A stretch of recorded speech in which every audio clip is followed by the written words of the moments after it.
ny mofinaina isan'andro atolotry ny mpitandrina rakotina valina maoly.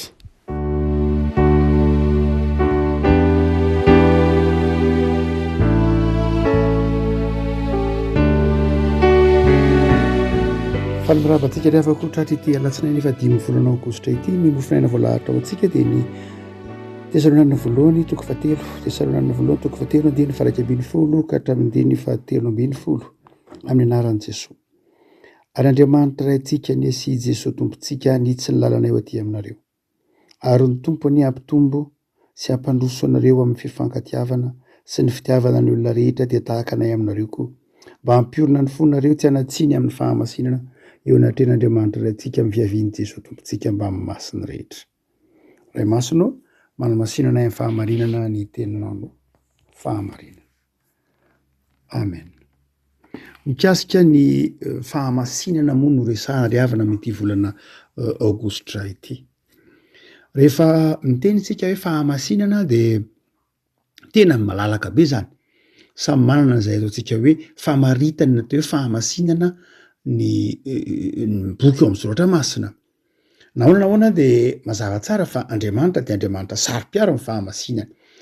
Ny mpaminany Isaia dia tena manasikasina mihitsy hoe Andriamanitra saro-piaro amin'ny fahamasinana izay. Ary ny tsy fanajany zanak'Israely ny fahamasinan'Andriamanitra dia anankiray amin'izay anton-javatra nahatonga ny fahababoana tany Babilôna. Ny Levitikosy dia entitra raha teo koa manamafy amin'ny toko faha 20 hoe aoka mihitsy ho masina ianareo satria masina ahy, hoy ny tompo. Saingy amin'ireo boky maro samihafa amin'ny testamenta taloha izay iverimberenany teny hoe masina na fahamasinana dia zavatra anankiroa no azo lazaina hoe manamaky azy. Ny voalohany dia ny fahamasinana ao amin'ny testamenta taloha dia mifamatotra mihitsy amin'ny antsoina hoe fanajana ny lalàn'Andriamanitra. Fanajana ny lalàn'Andriamanitra, fanajana ny lalàna, fanajana ny ataontsika koa hoe ilay ny atsipria mihitsy ara dia amin'ny atao hoe lalàna. Zany hoe misy zavatra zany izay apetrak'Andriamanitra dia atao hoe manaja izay fahamasinan'Andriamanitra zay isika. Raha toa ka manaja izay lalàna izay mifamatotra eo zany ilay lalàna sy ilay fahamasinana, fanajana ny fahamasinan'Andriamanitra. Fa ny faharoa dia rehefa miteny hoe fahamasinana dia tsy mitodika any amin'Andriamanitra ihany io fa mitodika koa aty amintsika ampino. Dia rehefa miteny hoe fahamasinana koa dia tsy hoe Andriamanitra ajaina ihany ny lalàna amin'ny fahamasinan'Andriamanitra fa ny olona koa dia manaja ny fahamasinany tenany. Satria mifandray amin'Andriamanitra ny olona. Satria mpanompo n'Andriamanitra ny olona dia izao manaja ny fahamasinany tenany izy. Misy zany raha ohatra ka mamaky tsara io ataontsika hoe ny didy folo io isika dia mizara roa io didy folo io izay hitarafana ny votoatin'ny didin'Andriamanitra rehetra dia misy ny didy mikasika an'Andriamanitra. Fantatsika tsara anatin'ny didy folo na ny teny folo ny didy efatra voalohany. Miresaka ny aza man'Andriamanitra hafa fa izao ihany, aza manao saron-javatra voasokotra, manaja ianao ny andro sabata, aza tonona foana raha nitsovan'Andriamanitra. Ireo moa zany lay efatra voalohany. Dia manombo amin'ny didy fahadimy kosa dia ny fifandraisan'ny olona samy olombelona. Noho izany dia rehefa miteny hoe fahamasinana dia izao amin'ireo lafindroa ireo misy ny fanajantsika an'Andriamanitra, ny fahamasinan'Andriamanitra, ny lalàna mikasika ny fanajana an'Andriamanitra. Fa ny faharoa dia izao, ny tapany faharoa koa dia izao ny fahamasinana dia ny fanajantsika ny lalàna mikasika antsika olombelona.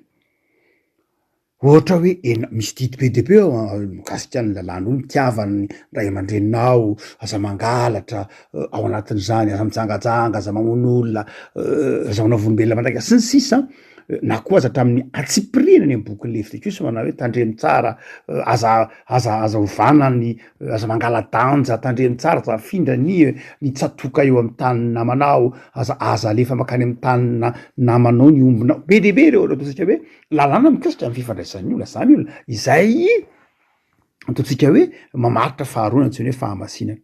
Fa amin'ny ankapobeny zany dia izao, rehefa miteny hoe fahamasinana isika dia zavatra izay azon'ny olona iainana ka hanajany olona ny lalàn'Andriamanitra. Andriamanitra zany amin'izay fotoana izay dia Andriamanitra masina, ary amin'ny alalan'ny fanajany olona lala no ifamatoran'ny olona amin'Andriamanitra. Aty amin'ny testamenta vaovao dia izao ambaran'ny Paoly zany miteny Paoly eto manao hoe ampiorina ny fonareo tsy anatsiny amin'ny fahamasinana. Andininy fa 10:20. Aty amin'ny testamenta vaovao a mazava tsara takatritsika tsara ny teny hoe fahamasinana, ny verimberina ny teny hoe fahamasinana. Rehefa miteny hoe fahamasinana antsika ny testamenta vaovao a de miseho amin'ny endrika anankiroa koa io.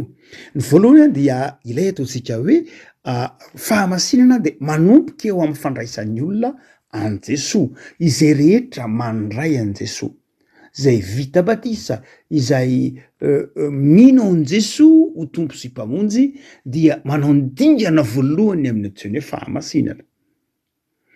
Ary ny faharoa de zao, io fandraisana an Jesoa io dia mitohy eo amin'ny fiainana isan'andro, ka ny fiainana izay koa, ny fiainana ny finoana an Jesoa dia fiainana koa ny fiainam-pahamasinana. Ary dia eo no tsindriny ny testamenta vaovao. Rehefa miteny hoe fahamasinana amin'ny testamenta vaovao de tsy misaraka indray zany amin'ny famindrampon'Andriamanitra sy ny fitiavan'Andriamanitra. Aty amin'ny testamenta taloha izy tsy misaraka mihitsy amin'ny atao hoe lalàna ny fahamasinan'Andriamanitra. Aty amin'ny testamenta vaovao rehefa miteny hoe fahamasinan'Andriamanitra na miteny hoe fahamasinana de zao tsy misaraka amin'ny famindrampo sy ny fahasoavana na ny fitiavan'Andriamanitra. Satria tsinona rehefa miteny hoe fahamasinana ny testamenta vaovao dia lay ny fiantombohan'ny fahamasinana amin'ny testamenta vaovao dia ny fandraisana an Jesoa. Ny fiantombohan'ny fahamasinana amin'ny testamenta vaovao dia ny finoana an Jesoa araka ny tenin'ny Jesoa, toritenin'ny Jesoa ao Jaona manao hoe ny lalàna angeo izy ny didin'Andriamanitra ange, ny sitrapon'Andriamanitra angeo izy de zao hoe ny inonareo zay rahina. Zay ny voalohany mantsiny hoe didin'Andriamanitra ty amin'ny testamenta vaovao. Ny hoe raha miteny za manao inona moa zany ny didin'Andriamanitra eo amin'ny testamenta vaovao io. Ao amin'ilay nouvelle alliance, ao amin'ilay fanekem-pihavanana vaovao, inona moa zany ny didin'Andriamanitra? De mamaly an'io Jesoa ao amin'ny Jaona manao hoe ny inonareo izay ny rahany. Zany hoe ny finoana zay ny rahin'Andriamanitra de Jesoa zany ny voalohany amin'ny didin'Andriamanitra. Tsy hoe manafoana ny didy folo akory sanatria Jesoa eto, fa ty amina mafy aza manao hoe manomboka eo amin'ny Jesoa ny fiainam-pahamasinana. Ary izay lay atao amin'ny teny frantsay hoe sainteté, zany hoe tena manomboka mihitsy amin'ny fandraisana, amin'ny finoana an Jesoa ny fahamasinana, ary iainana kosa io amin'ny fiainana isan'andro, iainana amin'ny asa, iainana amin'ny fanompoana, iainana amin'ny fiainam-bavaka, iainana amin'ny fanoloran-tena, dia iainana izy zay ataon'ny teny frantsay hoe sanctification. Zany hoe na lay ataontsika hoe sainteté na lay sanctification izay tenentsika foana hoe amin'ny teny hoe famatotra amin'ny teny foana hoe masina na fahamasinana, de izao tsy misaraka ndray kosa izy amin'ny hoe famindrampon'Andriamanitra, amin'ny fitiavan'Andriamanitra, satria Jesoa ny resahina rehefa miteny hoe fahamasinana ty amin'ny testamenta vaovao. Ary rehefa miteny hoe Jesoa de zao fisehoan'ny fitiavan'Andriamanitra, fisehoan'ny famindrampon'Andriamanitra Jesoa. No zany dia hoantsika manao hoe eo zany de efa samy hafa. Ndraindray mantsy rohititsika lay ndraindray ny fomba fijerin'ny testamenta taloha no ijerentsika ny fahamasinana ny testamenta vaovao, tsy zay. Ndraindray ny testamenta vaovao dia rohitsika rehefa mizotra amin'ny fahamasinana de zao reto zany ny antsoina hoe atsipiriany amin'ny lalàna, tsy ilaina ny lalàna. Fa lay fanekena vaovao de zao manao hoe atomboy eo amin'ny Jesoa aloha, aza atao hoe masina ianao raha tsy manana an Jesoa.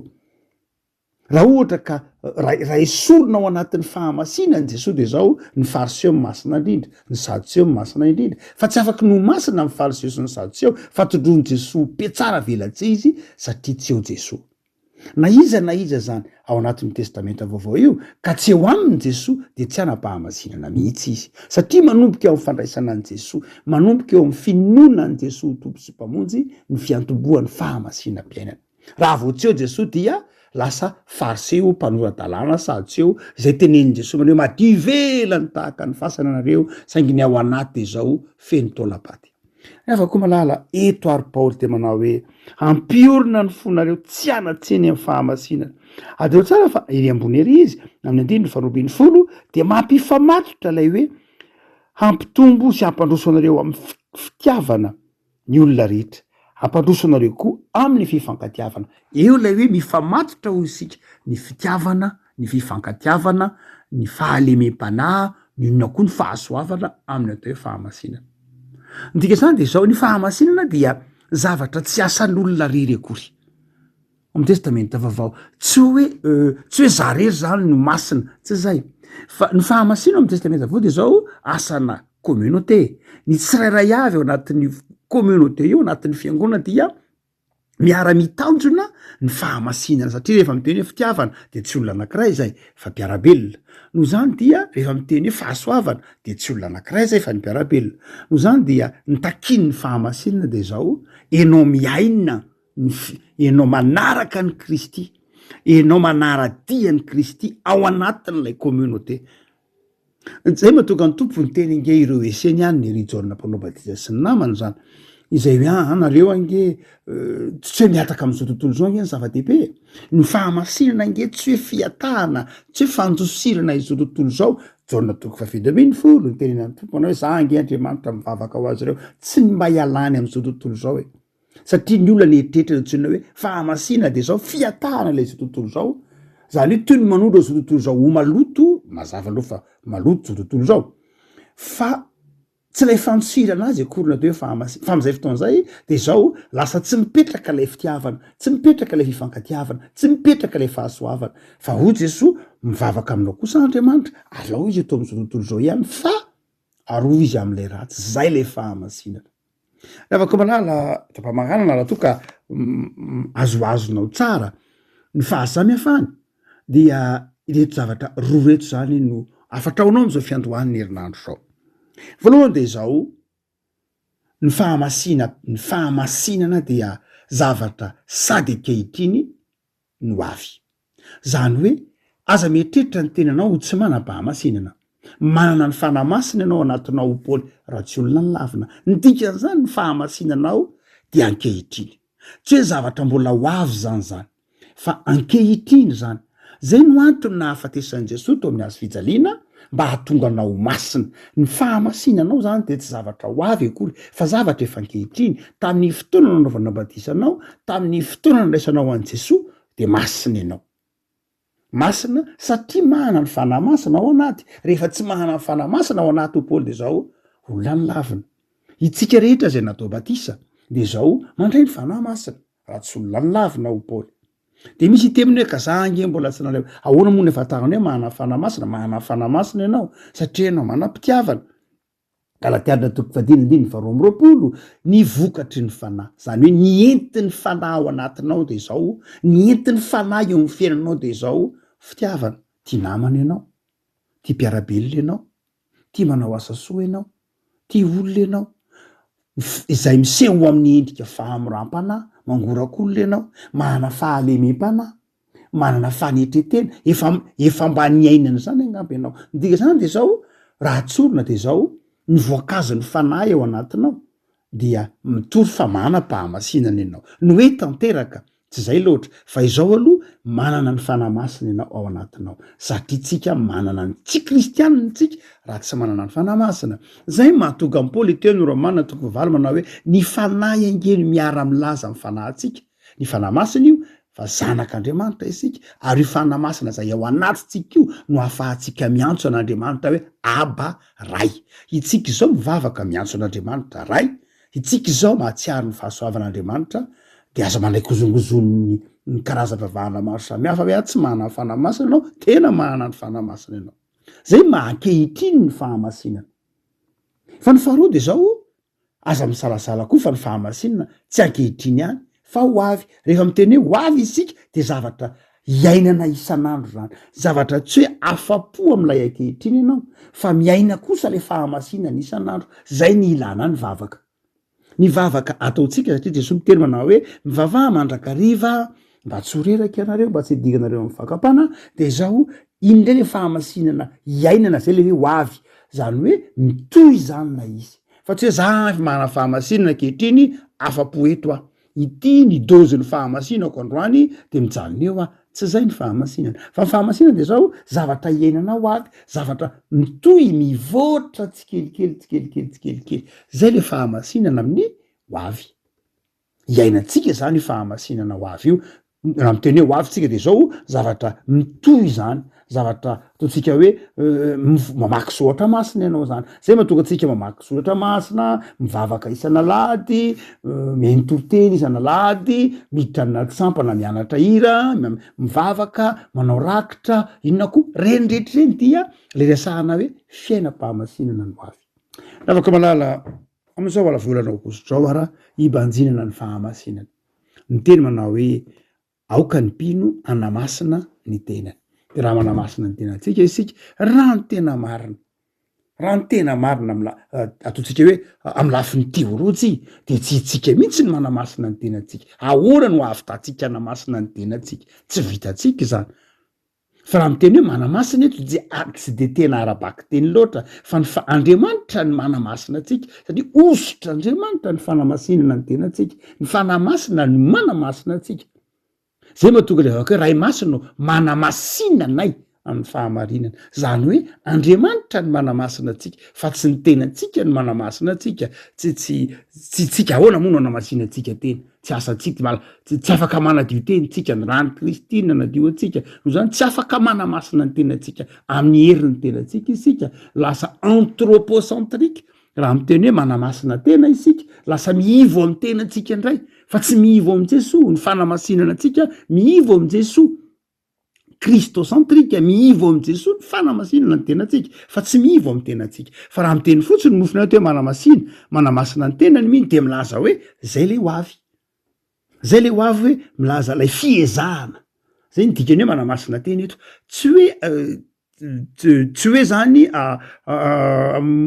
mahavita tena, tsy mahavita tena manamasina ny tenantsika zany tsika, fa le hoe manamasina tena io de zao fiezahantsika hanatratra ny fitiavan'Andriamanitra, fiezahantsika hanatratra ny fitiavanamana, fiezahantsika hanatratra ny sitrapon'Andriamanitra ao anatin'ny finoanan'ny Kristy, ao anatin'ny fiainana eo ambany fahasoavana. Afaka malala ny tompo ny anamasina antsika amin'ny alalan'ny fanahiny, ary ny tompo hitantana antsika amin'ny herin'ny fahasoavany ahatsapahantsika fa isika miaina ny fitiavan'Andriamanitra no mizotra ho amin'ny fahamasinana. Ivavaksika. Tompo ao misaotra anao zahay no izao fiandohan'ny herinandro omenao anay izao. Atsapahanay fa saro-piaro amin'ny fahamasinanao ianao. Saingy tsy najalinao samirery ao amin'ny fanjakanao ny fahamasinana, fa nataonao iainanay de no hamasininao mihitsy zahay. Satria tsy vitanay ny manamasina ny tenanay fa mpanotsy zahay. De ny rahainao ny zanakao malalanao mba handraisanay ny fahamasinanao fahamasinanay. Nidioviny tamin'ny rano zahay, navelanao heloka io zahay, ary nataonao mpanomponao.